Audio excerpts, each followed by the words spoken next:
So hey guys, my name's Ryan. So I did my presentation on W.E.B. Dubois. Um, Hopefully I'm saying that correctly.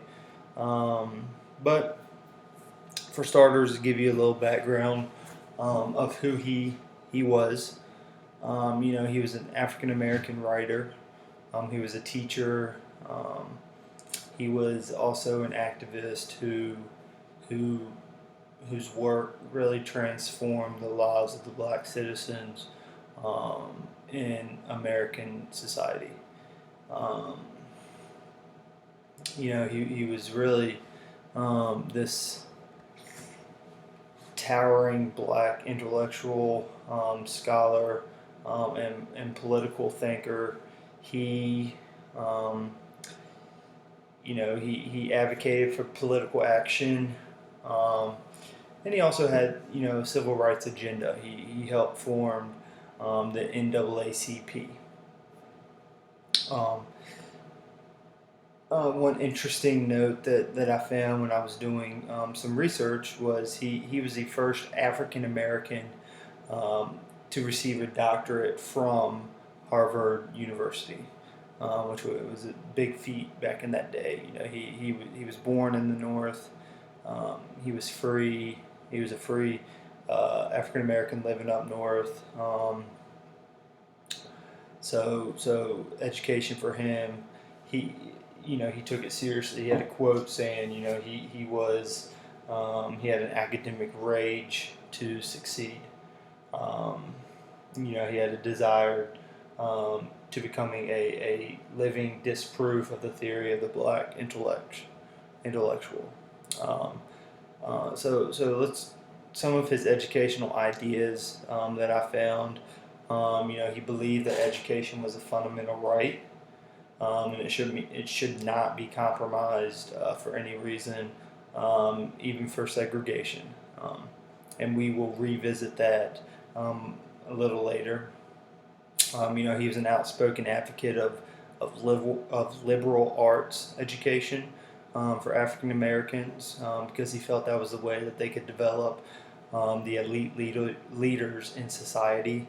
He was an advocate for the talented tenths, um, which was his belief to create equality within within America between the African American population and, of course, the whites. And again, he was a co-founder of the NAACP, which he advocated to end segregation and to create just equal opportunities for African Americans. His educational impacts. We already hinted on, the desegregation. He was an important figure in the development of African American education, and the big component of that was, he fought to end segregation within the schools, and of course we still see that to this day with our public school systems. He was an opposed Booker T. Washington's viewpoint of African American education at that time. Like we said, that was his talented tenth whole theory, and that's what we're going to get to with their critique. But through education, he thought that African Americans, they were fit for the positions of leadership within society. And then again, he just advocated for complete justice, advanced justice for all African Americans when he established the NAACP. So those are kind of just his educational ideas. Gave you kind of his educational impact that we still see really to this day. But I would say, when we look at his critique, the biggest critique that I found was Booker T. Washington. Booker T. Washington and Du Bois, they didn't really see eye to eye when it came to education and African Americans. They just had opposing philosophies. Just a little bit. I mean Booker T. You know, he grew up in the South. He had to work, and his viewpoint was, um, you know, he had the philosophy of self-help. You know, he urged the blacks to accept that discrimination at the time, and then just concentrate of elevating themselves through the hard work and the material prosperity.